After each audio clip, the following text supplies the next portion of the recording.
Welcome to TruPowur, home of the most powerful marketing tools, training, and technology on planet Earth. Get ready to earn, enjoy, and experience more than you ever dreamed was possible. If you're tired of just getting by and ready to really thrive, then buckle in and listen up. Here's your host, Matt Fox. Well, hello, and welcome this fine day. Today on TruPowur Academy, we are going to be talking about the importance of deal flow and how it affects your revenue. For sales professionals at TruPowur, maintaining a consistent deal flow is crucial to success.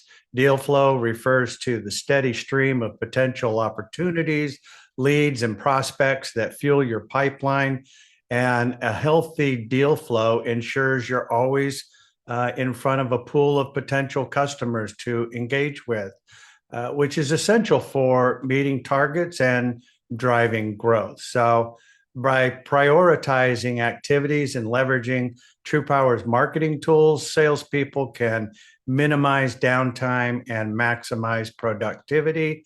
Having a strong deal flow is not only going to boost your confidence, but it also creates a sustainable path to achieving long-term sales goals and building a thriving business. So let me share my screen and let's take a look at a few things that I think that will help you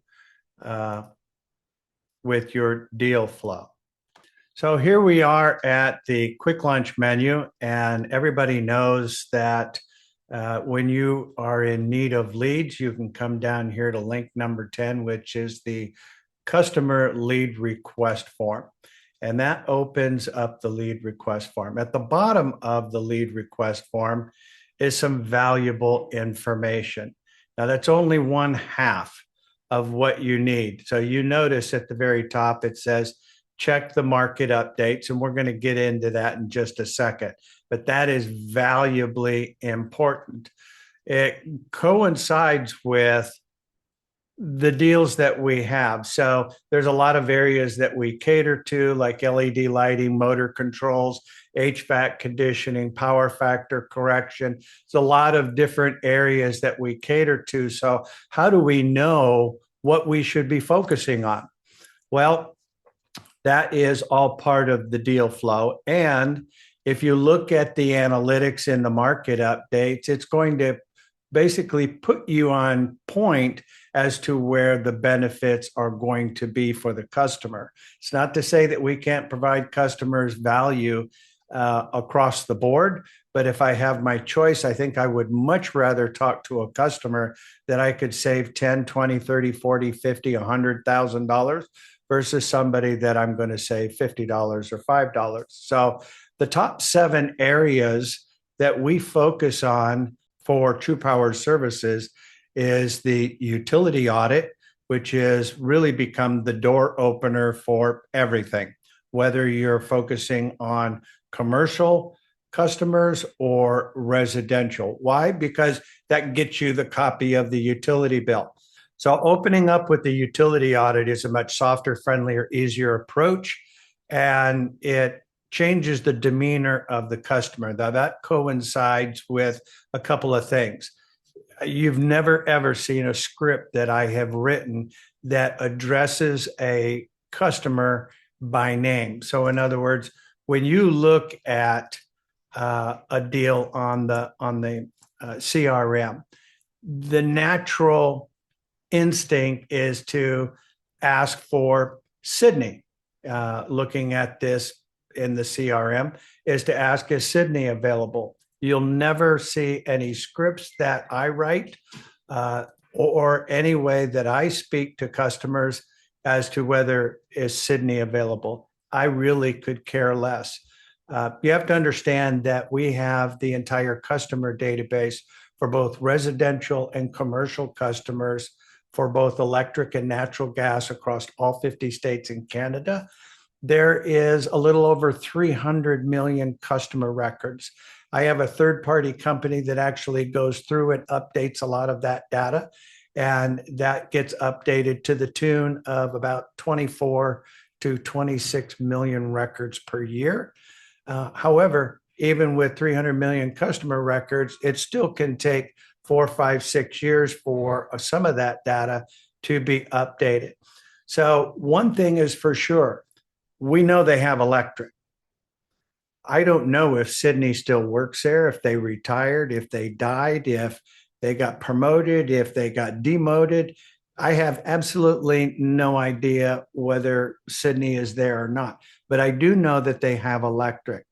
So if I am going to ask for somebody by name, it's typically going to be in a way that will be, can you transfer me to the individual who is in charge of controlling the cost of the business? Pause, pause. If you're talking to a gatekeeper, that gatekeeper is going to go, well, please hold, and they transfer you. You're going to know the answer pretty quick with a gatekeeper. So if I say, transfer me to accounts receivable or transfer me to the individual who is in charge of controlling the cost of the business, pause, pause. Is that still Sydney? That's much different than asking for Sydney or is Sydney available. I am now asking or making a statement. Is that still Sydney?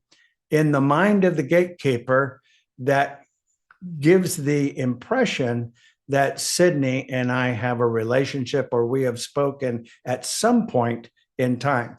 That's not what I said, but that's how it's perceived. So if you are going to use their name, that is probably the best way to go about that.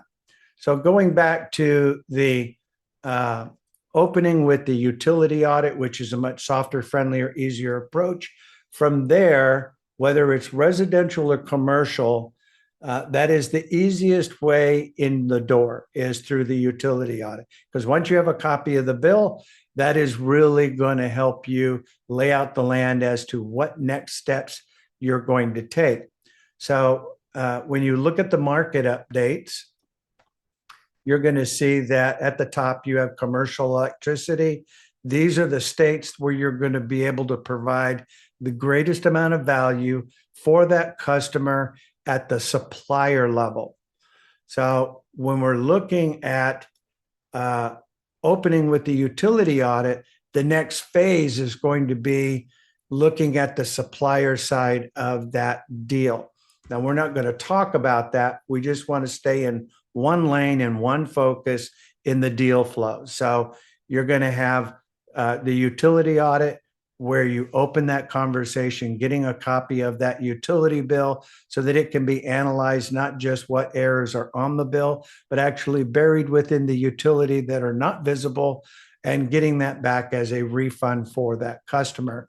Most customers don't know that the onus and responsibility of ensuring that the utility is correct is on the customer, not the utility. So you'll also notice that the utility audit is available in all 50 states in Canada because it's at the utility level that we're doing the audit, not the supplier side. So when we do get that bill, we're immediately going to give it to the auditors so they can get to work, because it can take them 10 days to 30 days to finish that audit. In the meantime, we're going to take that same information and apply that or enter that into the pricing platform. And if we're using the market updates as a way to determine where we're putting our focus, then we already know pretty much what the outcome is going to be, or at least the odds are greatly in that customer, i.e. your favor, to be able to have some benefit in phase two, right? So when we enter that customer's information into the pricing platform, it's going to be able to have the greatest amount of income. So we're looking at commercial electric. You can see we've got Connecticut, Delaware, Illinois, Massachusetts, Maryland, Maine, New Hampshire, New Jersey, and Pennsylvania. So a lot of areas to be focusing on. This changes on a daily basis at the close of business. So right now, we're actually looking at yesterday's numbers. So you'll see January 7th on there. Today is the 8th. And so at the end of the day, when this gets rerun based on today's market conditions, then this will change to January 8th. You can go backwards and look at some of those past results if you care to. But you've got the commercial electricity, commercial natural gas, residential electric, and natural gas. And so the key is really focusing where you're going to be able to provide the greatest amount of benefit for the customer. Now, I've seen a lot of people not giving any bearing on the market updates, and they're requesting things like, leads for Alabama. You've got nothing. You've got the utility audit, and at best, that's tomorrow money, right? Because it's 10 days to a month away if there are any errors.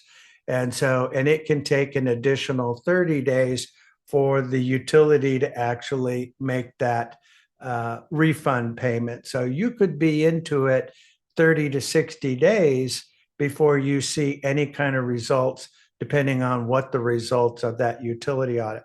But the utility audit is a much softer, friendlier, easier approach, and it's an easier way to get in with the customer to get a copy of that utility bill. And then from there, it's much easier to focus on commercial customers. I also see a lot of people wanting to focus on residential customers during business hours. Well, if those people have a job, where do you think they are? At home? Well, maybe some of them are, but for the greatest population, most people are at work. So we focus primarily on the commercial customers during business hours and residential customers after business hours when people have left work and gone home. So you've got a very small window. Between the two sides, with residential and commercial, which do you think has the greatest amount of income or impact? Well, it's going to be the commercial, just because the numbers are much greater. The residential is much smaller. They are the easiest to sell, the most difficult to get a hold of. Why? Because they've just left work. I'm on my way home. I just got home. I'm cooking dinner. I'm putting the kids in the bath. I'm putting them to bed. I'm in bed. Leave me alone, if they answer the phone at all. So residential is probably one of the toughest to get on the phone, but the easiest to sell. So how do we combat that? Well, if you're opening up the utility audit with the deal flow being the utility audit for commercial customers, they answer those phones. Now, you may have an automated attendant or a gatekeeper that you have to get past. Those are pretty simple. Once you get a copy of the utility bill, then the next phase is to look at the supplier side. And so as soon as you upload that, an auditor is going to get with a mentor, if you're still working with the mentor, and get you on board on a Zoom call and walk you through those processes so you don't feel like you've just been thrown in the deep end of the pool. We want to make sure that you're doing everything correctly. So the utility audit, then we'll go right into the commercial pricing of that deal.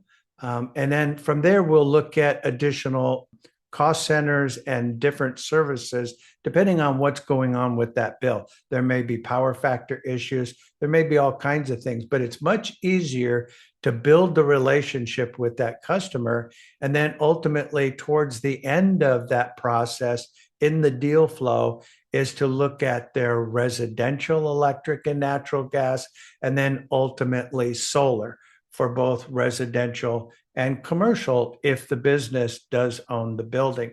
So it's really important that you understand that the deal flow is much easier to go downhill, starting with the utility audit and working your way across, rather than trying to start with residential during the day when people aren't at home and then complaining that the leads suck, or I can't get a hold of anybody. Well, you're calling people in the middle of the day who are at work. So I can't help that. So if you look at the quick launch menu under the tips, you will see that there is a commercial sales cycle link that will actually help clarify some of the things that I'm talking about. So in phase one, we start with the CRM and dialer contacting the customer for a utility audit.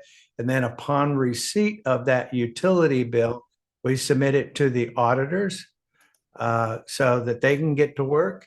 And then we immediately are going to enter that customer's information into the pricing platform, generate a proposal based on what value we can provide that customer at the supplier level. And if you're using the market updates, the odds are greatly, greatly in your favor that you're going to be able to provide that customer some sort of value, right?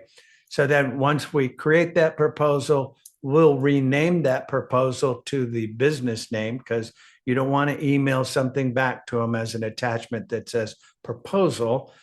You want to send that back as the company name, and then follow up immediately with a phone call that says, I received your utility bill safe and sound. The auditors are already underway. In fact, during the initial investigation, and this is how we bridge from the utility audit over to the supplier side, because at this point, we've only focused on the utility audit. So if somebody says, I don't want to switch my electric, perfect. It's not why I'm calling. We already have a contract. Perfect. That's not why I'm calling. Whatever their rebuttal or pushback is, that's fine. That's not why I'm calling.